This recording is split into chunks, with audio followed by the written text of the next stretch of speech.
Today, many students go to college with numerous questions about their faith, yearning to know if the seed planted in them as a child is both true and practical. Using the miracle on the road to Emmaus as a model, young adult ministers conversed weekly for 3 months with college students about the most pressing questions they had about the Catholic faith. As they journeyed together virtually, something amazing happened. Doubts disappeared, fears faded, and Jesus revealed that He is still alive. Hearts Burning Within Us, the latest book from Patchwork Heart Ministry, is a result of that grace-infused conversation. It is the perfect back-to-school gift for recent high school graduates and current college students. Get your copy for them today at patchworkheart.org or by calling 424-704-3278. That's 424-704-3278.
Welcome to the Sowing Hope podcast.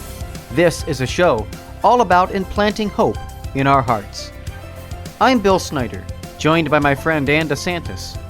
We're glad you're here for our uplifting conversation about faith and how it sustains our hearts through all the seasons of life. Thanks for walking with us. And good evening, everybody, and welcome to the Sowing Hope podcast. I am Bill Snyder. It's great to be with you this evening, and thank you so much for tuning in and listening to Patchwork Heart Radio. Thank you for listening to Sowing Hope, wherever you're listening to us. And I'm always joined by my good friend, Ann DeSantis. Ann, how are you today? Oh, doing great, Bill. It's good to be here. Happy August. Yes, happy August. Yeah, I can't believe we're in August of 2021 already. It's unbelievable. But I know we have a great guest with us today, so why don't you introduce us to him? Yes, I'm very pleased to bring to you a very good friend of mine and the foundation that I represent.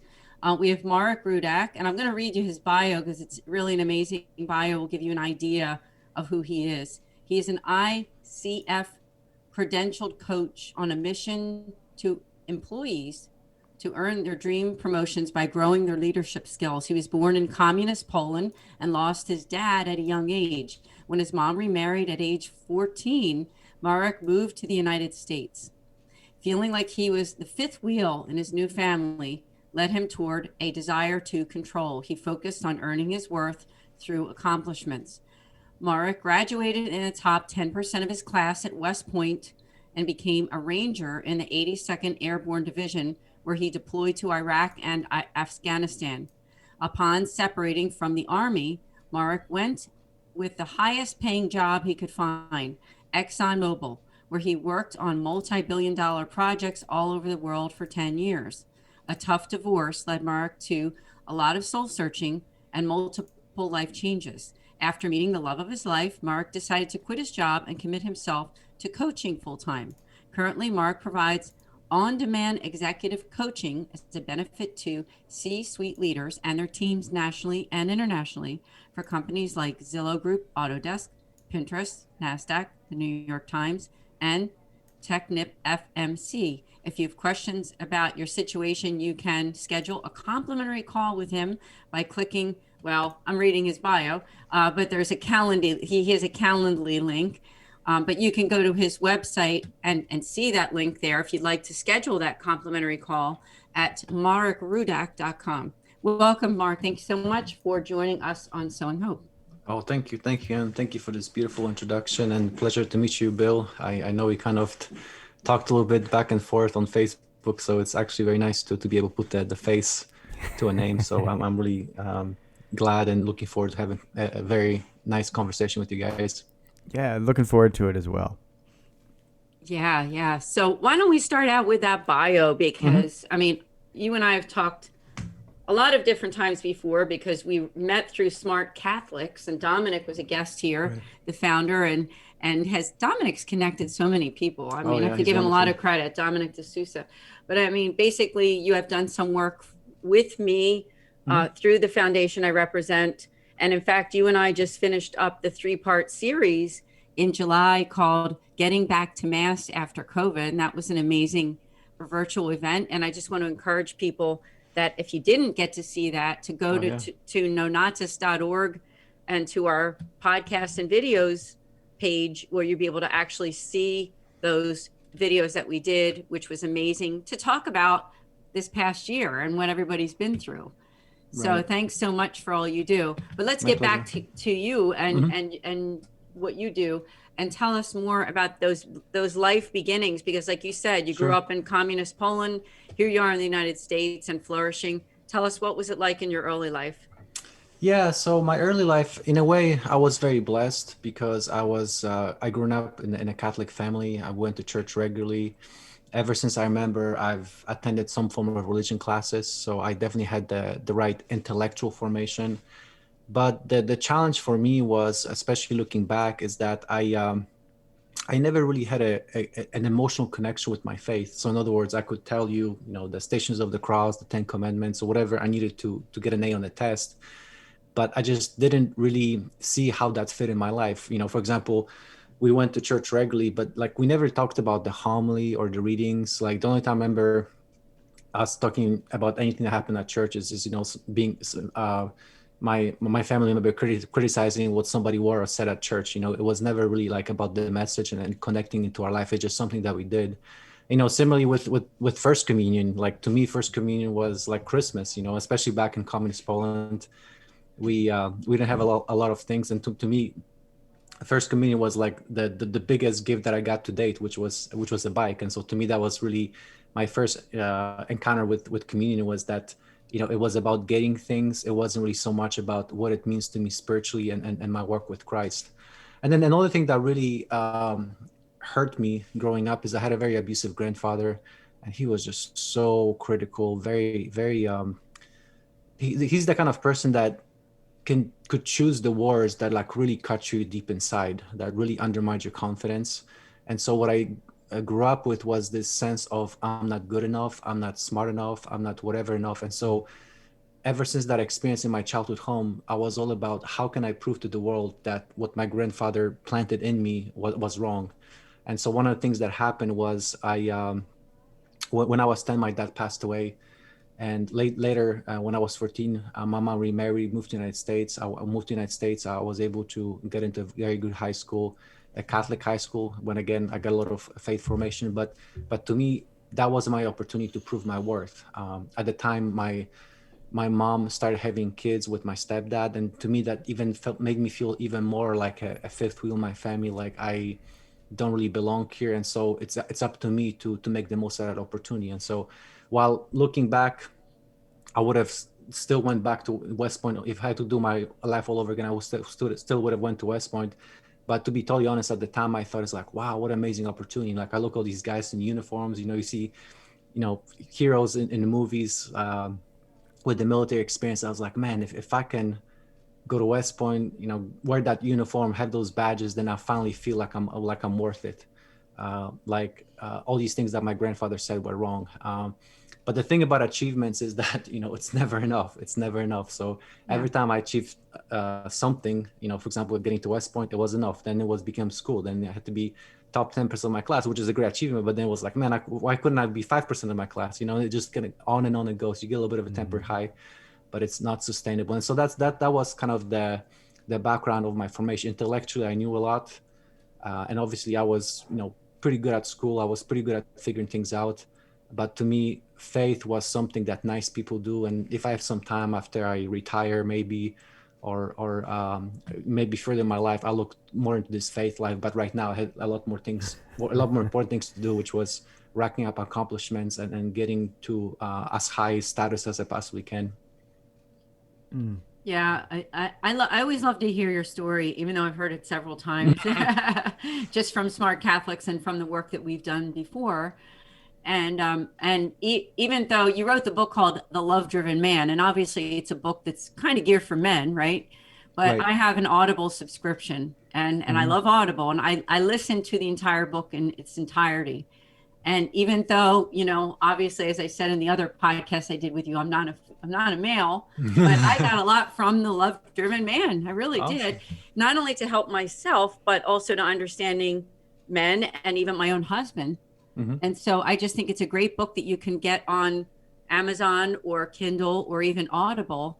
And it was enjoyable to listen to it too. So I just want to commend you on that and invite people to get the book. Oh, well, Very thank good you so book. much, and I appreciate it. Yeah. Now, part of your bio is that you worked for ExxonMobil, not just for a little while. I mean, you were there for 10 years. And Yeah. now, was that when you were still not really completely committed to your faith? Was that before? So explain that. Yeah. So, long story short, what happened is after I left the service, I started working for ExxonMobil. And at first I thought, I finally got to where I wanted to get to. I had a wife, I had a house, I had a high paying job.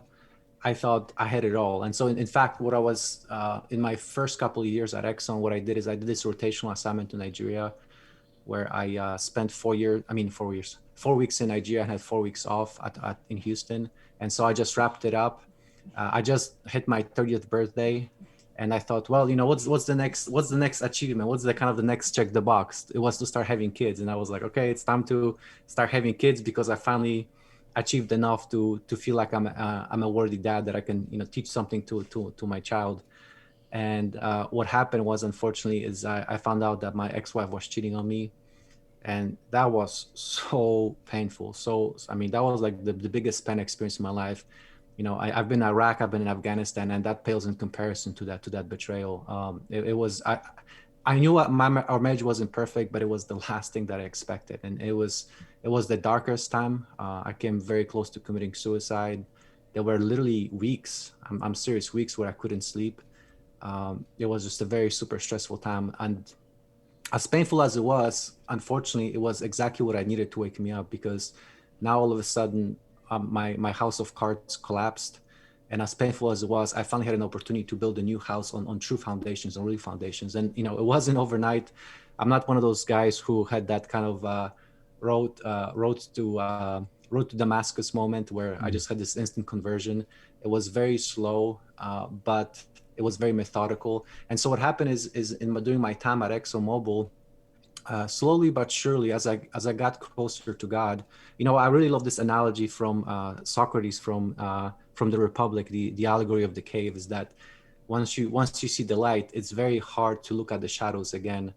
And so while I enjoy my job at Exxon, and obviously there are folks who work for corporations, and there's nothing wrong with that per se, but I just knew that, now that I've had this experience, I had a great opportunity to do something different, to really rebuild my life based on what I believe that the dreams that God placed in my heart. And so the the the time at ExxonMobil was really a time of transformation. So I spent 10 years there. So I had that realization probably like second or third year into ExxonMobil, but that was a scary realization. I don't really know what to do with it. I mean, it's like my whole life I thought my thing was working in big organizations and having a stable paycheck, having some kind of a regular job.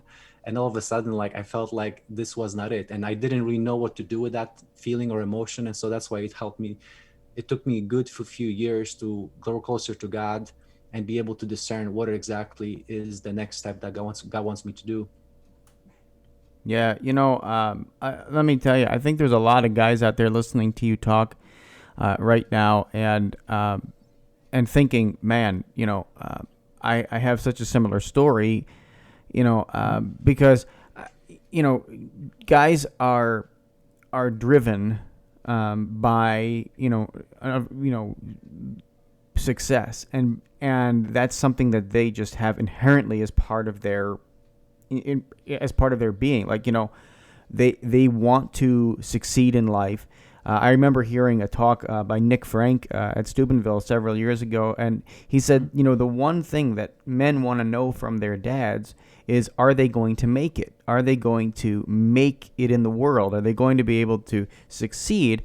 But of course, they want to hear the answer yes. Like, they want to hear that yes. But could be, and they're driven by this need for success. But the reality is that it's not the worldly success that's going to make you happy. And, and that was, so evident in your story, so evident in your life. So, you have this moment, you have this, ugly divorce and all of this stuff, and it kind of turns your perspective around. I wonder if you have some thoughts, and I would love to, of course, talk more about, how to get guys to really, live their faith. But I wonder if you have some thoughts for guys right now who are listening to this that could be in that transitional period, like in their life. Something has just blown up their universe. Because you said, you're not one of those guys that had the road to Damascus moment. So, if you're caught in this, and your life is blowing up around you, and you're realizing, hey, you know what? I need more than just, this worldly success. What are some of the steps that you took during that time of transition that really helped you refocus? Yeah. So, yeah, I kind of was building the airplane while I was flying it. I was kind of winging it, and definitely there was grace involved, because I'm serious. There were really a lot of times where I contemplate suicide, and that's why I have a lot of empathy for people who are in that spot, especially members of the military. Even though I don't have the PTSD, I definitely had an insight of like how hopeless we can feel.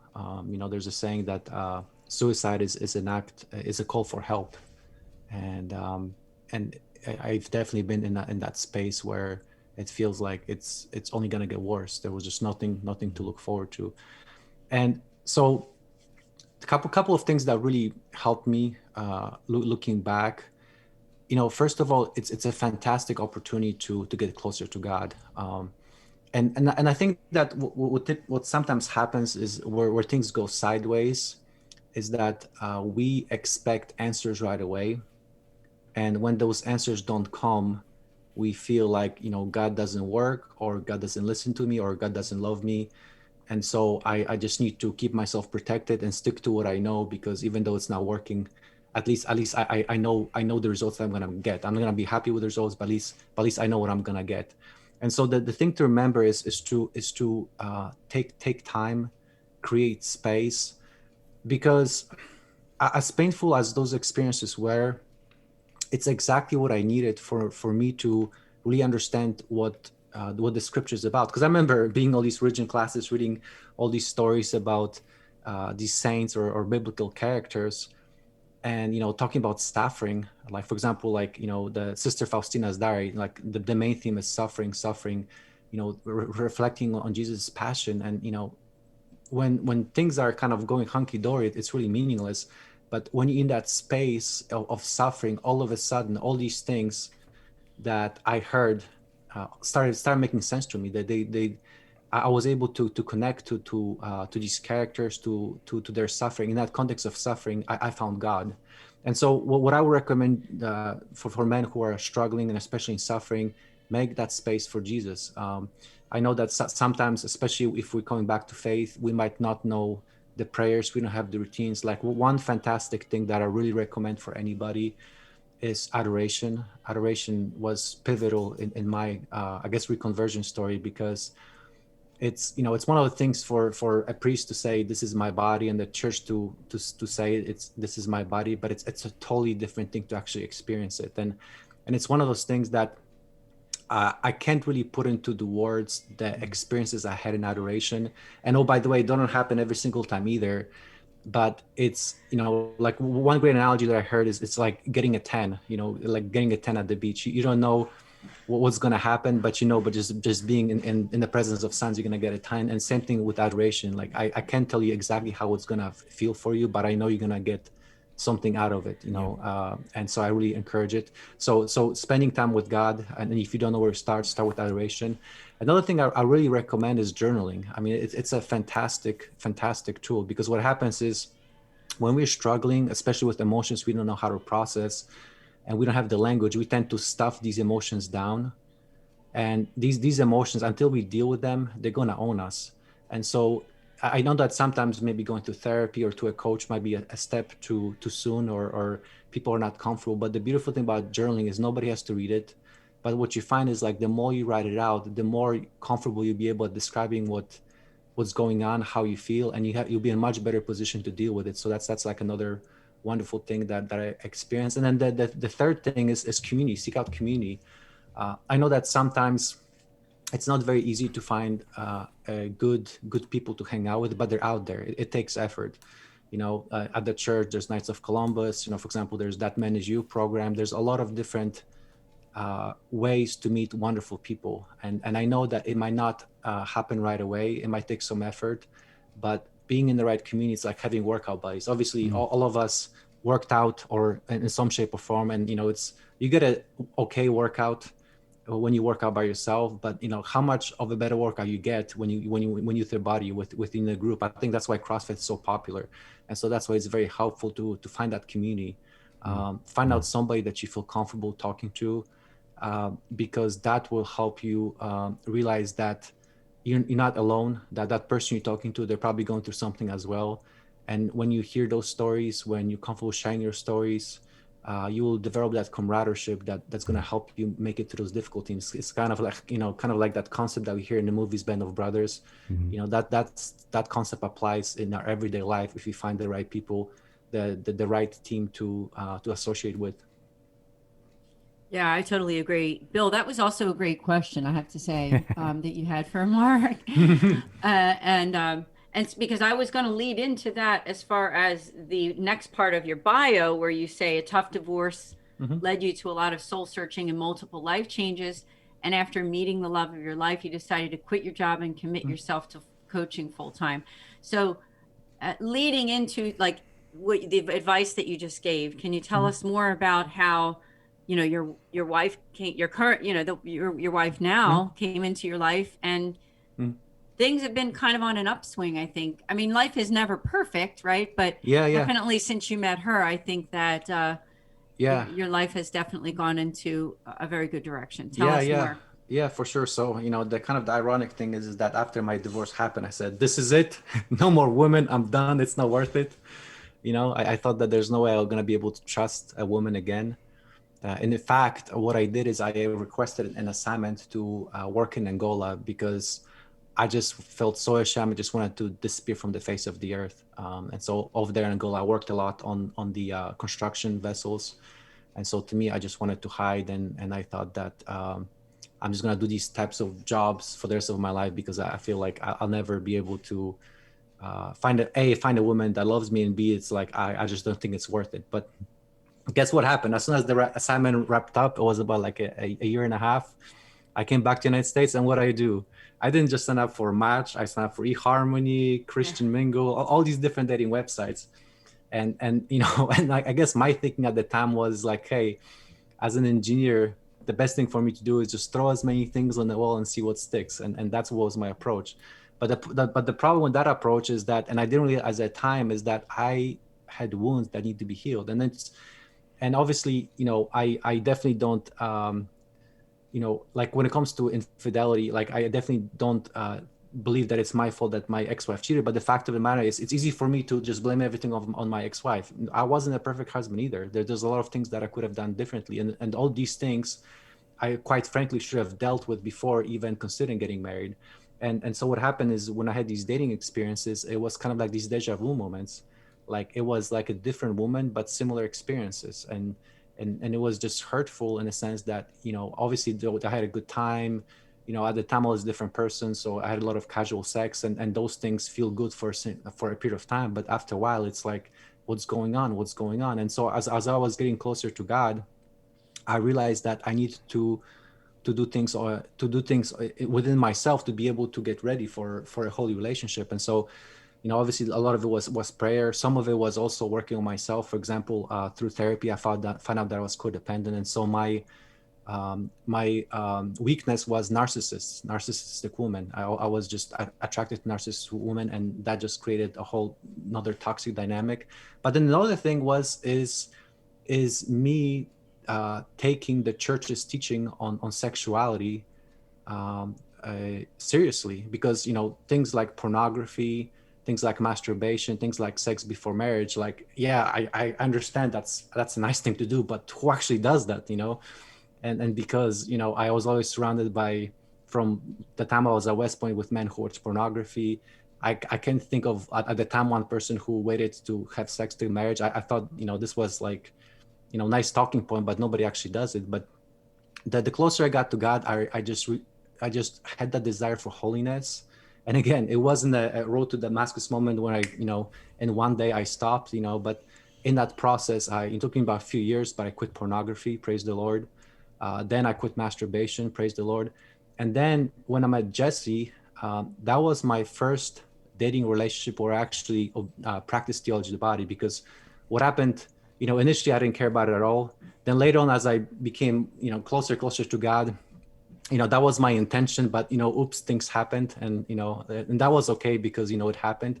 But with my wife Jessie, we were very intentional about following through theology of the body from the time we dated, and obviously even into our marriage. And so like, that's why, to me, when it comes to the church's teachings on things like theology of the body, you know, to me, this is not some, you know, nice sounding theory. This is something that I experienced in my life, because in my first marriage, I did it my way, and it was a disaster. And quite frankly, I should have not gotten married, because if I work on myself back then, I would have had different types of relationships. And because I did work on myself, because I did finally get myself to the point in my late 30s where I actually followed the church's teachings, I can see the difference. And obviously things are not hunky-dory. We still have our challenges, but I can honestly say that my wife is my strength.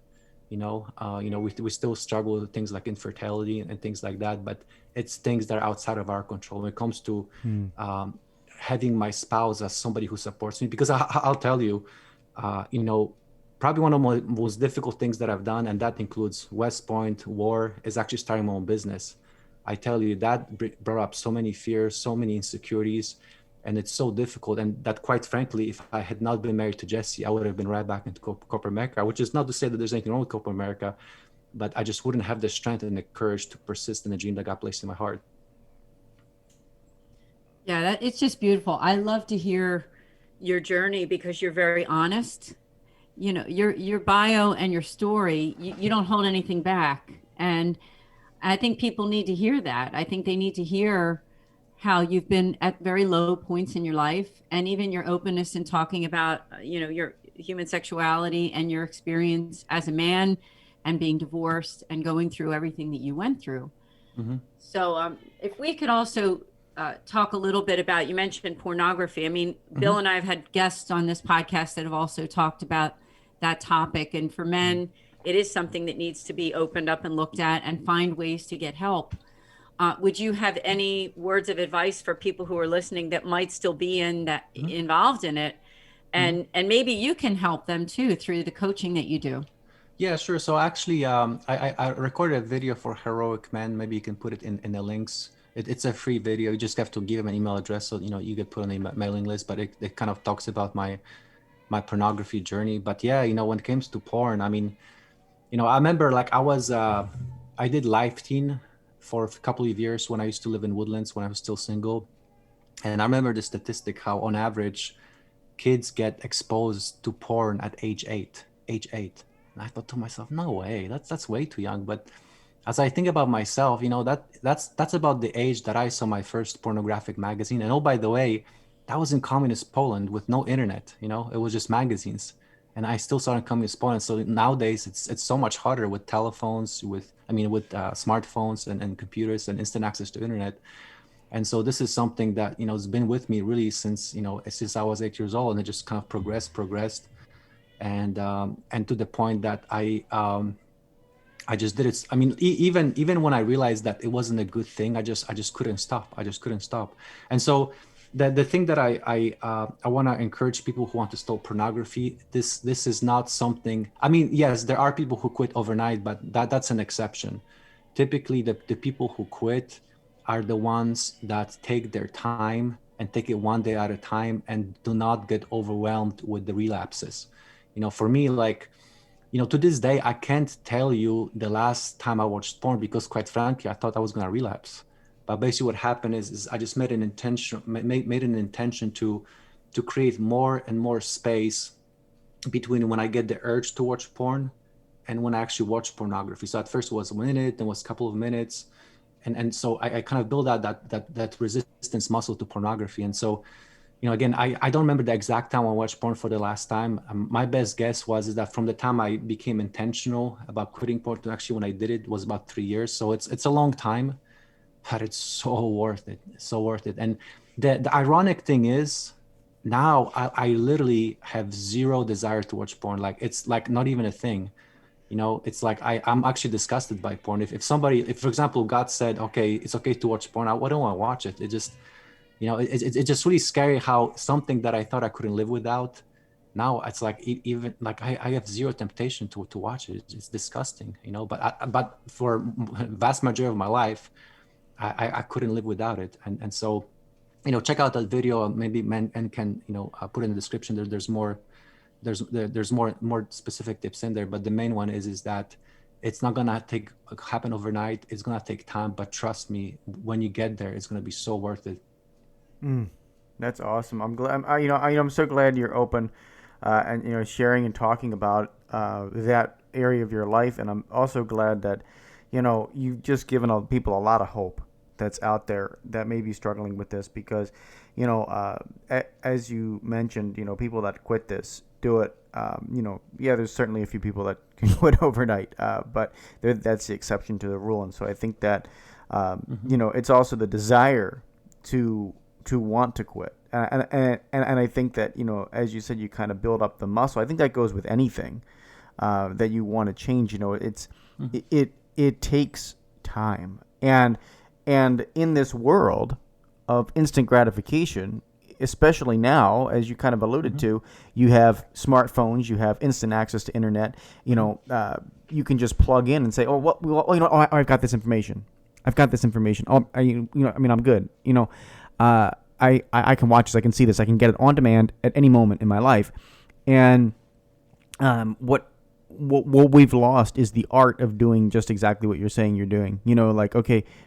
Between the time that I have the urge and the time that I actually go do it, try to expand that time for the bad habits, and that we have, and the sinful inclinations that we have. If we can just put that time in between that, that is huge. That is absolutely huge. And quite honestly, I haven't heard that approach in forever. So I encourage a lot of guys to learn more about you and learn more about your coaching and things like that, because I think that people can learn a lot and grow a lot spiritually and personally. Like that's the other thing maybe you could touch on is yes, there was a lot of personal growth, but there had to be spiritual growth that took place over that period of time. And was the shame gone? Like, if you did relapse, if you did, have a setback, was the shame gone because of falling in sin, because you were, your intention was now changed to, what, this is disgusting. I don't want this as part of my life. Like, I'm going to move on from this. Was that, did that happen for you? Did the shame fall away? The negative shame, the bad shame, not the shame that drives us into confession, but the negative, horrible self shame that we get from committing sin. Yeah. So maybe like another way to answer your question, it's like as I kind of like peel back the onion, why am I watching porn? Why am I watching porn? Like, really, what I realized is that I didn't watch porn for porn's sake. It was because I had this deep innate desire for intimacy, and I just didn't have the skills to be able to fulfill that desire in a healthy way. And so it got corrupted through porn. And so to me, porn, like, it wasn't so much about porn per se, but it's like it was like a form of self-numbing mechanism. And to me, it felt at the time like that was the only way I could get intimacy, because at the time I was doing some dating, and obviously, I mean, I watched porn all the way through my first marriage, and I just didn't know, I didn't have the skills to have like an intimate conversation with whether it was a woman or a man or anybody. I just didn't know how to do it. And so to me, porn was like my escape, because on the screen, obviously, like when we're having sex, that's like the most intimate you can be with another person. And so to me, that felt like that was like a cheap way to get that high. But the problem with that high is that it's not sustainable. You keep coming back. And so that's like really another important thing in quitting porn. It's like, for example, what I mentioned with the space, it's kind of like in sports or even war, there's like offense and defense. So like the defense is to increase the space between the urges, but that can only get you so far. The real way to help you, another important piece to help you quit porn, is learn how to build healthy, intimate relationships, whether that's with your partner or with other people. Because what happens is that the more intimate conversations you have, the more vulnerable conversations you have, the more real conversations you have, all of a sudden that fakeness in pornography is going to start losing its appeal. Beautiful. Yeah, that's beautiful. Yeah, I agree. And I like the directions of these conversations because it's helping people. Yeah. And that's part of why we call this podcast Sowing Hope.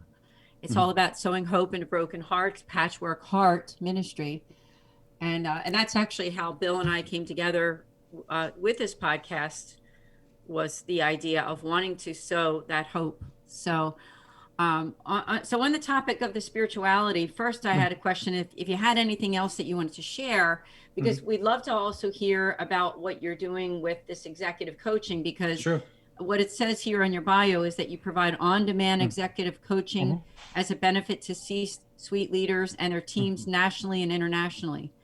And so tell us first, finish up, if you could, anything else that you want to share on the spiritual part of what you do. And then please do get into this idea of this executive coaching and how you've helped others. Yeah, sure. So maybe I can marry the two together, because really what I teach in my executive coaching is servant leadership. but the problem with servant leadership is that when you say servant leadership, it's like, oh, no, that's not for me.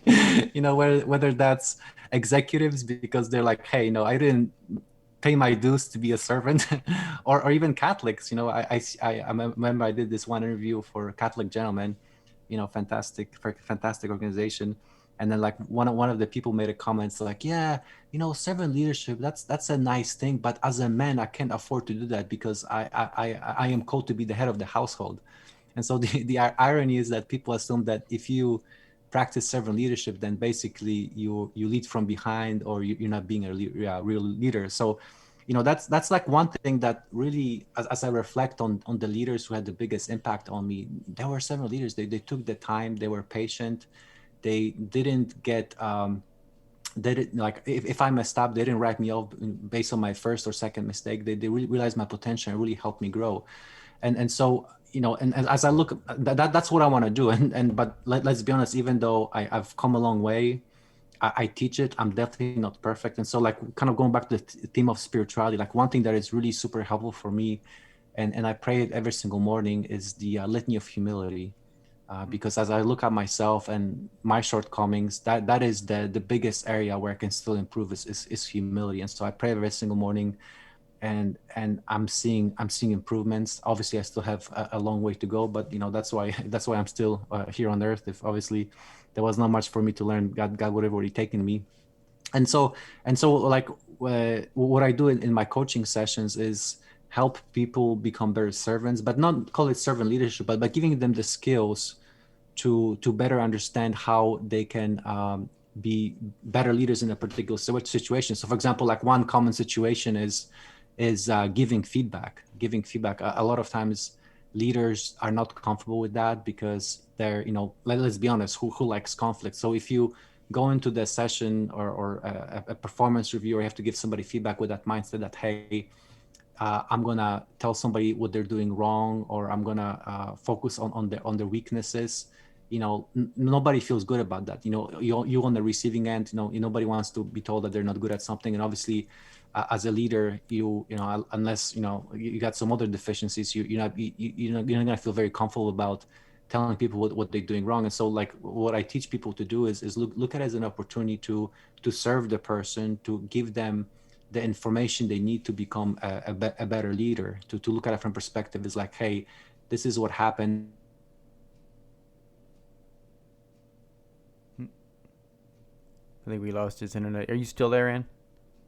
Yes. All right, I think he froze. We might have lost Marek's internet there. We're hoping he comes back online here.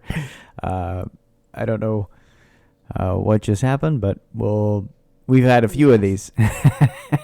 That's right. But he's an amazing speaker and doing great work as an executive coach. So for people listening, maybe we have a break right now for a little bit, but you can go to his website and learn more at marekrudak.com. And what he does is he offers a free complimentary consult. So you can find out more about what he does and then actually, attempt to make that appointment with him. And as you can see, he's got a very good personal style, a good listener. And, whether you're someone who is looking for a job or if you're working for a company, he'll be able to offer you some great suggestions. I believe he's coming back on. So just give it another minute or two here. And again, do check out his website and connect with him also on social media. So hello again. Yep. We were just giving you a little commercial Sure. there here on the show. And telling people to connect with you on social media and asking them to check out your website. So, hey, tell us what's going on for you in 2021. Now, I want to backtrack a little bit. I mentioned that you and I did the virtual series called Getting Back to Mass After COVID. And you can certainly go to the nonatus.org website and watch those videos and connect with all three of the speakers, which were Robert LeBlanc of Catholic Moment, Marek Rudak, and then, of course, myself with the St. Raymond Donatus Foundation. But then back in June, you and I also did a workshop together on how to lead at work as a Catholic. And people can also watch that at our own YouTube channel. So tell us more about what's going on with you over these next coming months, and when they meet with you for a consult, maybe you can share with us exactly what happens during that consultation session. Oh yeah, so apologies, and I think I'm actually. I think his internet is just on out, folks. But I know he's having some work done, I think, around the house too. So that may be some of the issues, folks. But we're definitely excited about all that he shared with us today. And if he does happen to pop back on, that would be wonderful. But you know, I certainly there he is There he again. is. All right. Yeah, apologies. What happened is for some reason my internet's going on. I'm actually going off my iPhone, so let's hopefully that'll give us another 10 minutes to wrap it up. So I really apologize. This is something that happens very rarely. So No worries. Well, apologies. Bill and I are used to that. Yeah. Once in a blue moon, it happens on our end too. Yeah. So what I was saying, yeah, really. So what I was saying before, we split off there for a second was, I was kind of recapping that you and I did the virtual series together. And can you tell us what's going on for you the rest of 2021, and also explain if somebody's listening and wants to make that appointment with you, what can they expect? Yes, yes. So if you heard something that really resonates with you, or you have further questions, you can go to my website, which is marekrudak.com. So it's my first name, last name.com. And there's a link to my calendar link for a 15-minute no obligation call. I definitely want to hear what's on your mind, and if I can help, then I'll definitely offer some solutions. But even if not, I'll definitely give you some tips and definitely be worthwhile for you. As far as what's going to happen for the rest of the year, obviously, with God in charge, we never know. But some of the things that I do know, that I enjoy working on is really helping men become better leaders, and becoming better leaders, particularly by becoming more comfortable with themselves and becoming vulnerable, and being able to leverage their stories to become better leaders. Because so oftentimes what happens is the things that happen to us, we run from them, but once we embrace them, amazing things happen. And so to do that, one of the things that I did start in Smart Catholics that we're both familiar with is Authentic Manhood Group. It's totally free. Go to smartlick.com, get yourself a free account, join our Authentic Manhood Group. I'm actually working with Heroic Men on a collaboration where we'll drop in a video every other week that's free and have periodic discussions. So that's one thing. Another thing that's a true blessing, and it's so random. A Polish agency reached out to me, and they're actually going to publish The Love Driven Men in Poland in Polish in time for Christmas. So if anybody who's listening speaks Polish, be on the lookout for that one. And also, like, I'm gonna, we wrapped up this 3-part series on the getting back to mass after COVID, which is actually a very near and dear subject to my heart, because interestingly enough, I actually, after COVID, I'm going to mass more often. I before COVID, I always went to mass on Sundays and the days of obligation. But ever since COVID, I actually started going to daily mass. I don't go every single day, but if I don't have any coaching appointments, I make it a point to go. And so I'm trying to figure out, like, what is the best way we can serve to encourage people to do more of that, because I've grown spiritually a lot, and obviously there's been tremendous benefits to my ability to be able to get closer to God, but I really feel like adding the daily mass, obviously, as much as possible has been very tremendous. And so now that we've done this series with Ann DeSantis and Robert, it'll be interesting to see what happens next. But I definitely would love to play a part to encourage more people to go to mass and improve their relationship with God, because it's hard and it's awkward at first, but it's so worth it. And without God, everything that we do, really, quite frankly, is meaningless. Yeah, well said. And we are sacramental people as Catholics too, right? And so it's beautiful that you've been wanting to go to daily mass when you're able to. Not always, we're not always able to make it every single day sometimes because of circumstances or work, but it's beautiful that you actually have made that a priority for yourself. And because you know how our minds work. I don't know if it's the mind or the devil. They always talk you out of it. Because my thinking was like, well, if you go to mass every day, it's like gonna get really boring. But it's quite actually the opposite. The more I go, the more I want to go. So it's I know it's not easy to necessarily take those extra steps, and I've been there. But every time I've taken those steps, I just found how rewarding it is. And so that's why I really encourage people to go to mass as much as possible, because that's one of the things that makes us as Catholics unique. And this is one thing that I believe is, in a way, gives us an unfair advantage, having access to the Eucharist on a daily basis. And I know that people have different schedules; it might not be possible, but wherever you can, I highly encourage it. And I'm doing it myself, so I'm definitely not speaking about something that I'm not practicing myself. Yeah, no, great stuff. Mark, thank you so much for being with us today, and just your humility, your witness, your openness. This has been just wonderful having you. We definitely have to have you back because I know that God has so much more for you to do with our listener base. So thank you so much. Yeah, I thank you too. And I also want to thank you that you and I have collaborated on some of those projects because, in the Catholic world, when you come together with others who are also trying to evangelize, I think that's when things really start to happen. Yeah. And not Yeah. everybody in business or even in faith related endeavors have that desire to do things with other people. So it's just really beautiful that we've been able to come together with people like Robert LeBlanc, and even today with Bill Snyder on this podcast, who wants you to come back. Again, yeah, thank you. Thank you so much. So any final words before we end? No, again, apologies for the internet difficulties. It's like it's just so random, that it has to go, especially during the podcast. But yeah, I definitely appreciate it. And yeah, if you have any questions about anything that I mentioned, yeah, definitely go to my website.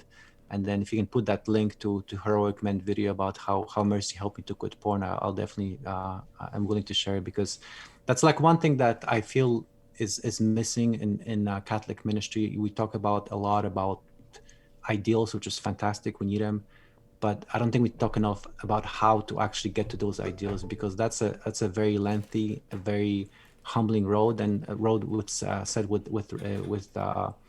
roadblocks, with turnarounds, falling on our face on a regular basis, and it's hard, and I've been there, and I'm still walking it, but trust me, it's so worth it. So that's why I'm very excited to share that story, because this is not something that I've been comfortable doing since day one. This is something that I really became really comfortable doing over the 2 years. And so to the extent that anybody can benefit from my story, please reach out. I'll be definitely more than happy to help you in any way that I can. Awesome. Thank you, Marek, so much. For all you're doing. Thank you so much for what you're doing for the kingdom. I also want to remind everyone here at the Sowing Hope podcast to check out our website, patchworkheart.org, for more information about our speakers and all that stuff. But I do encourage you also to check out our new book, Hearts Burning Within Us. But until next time, keep beating to your Catholic heart and sowing hope into broken hearts.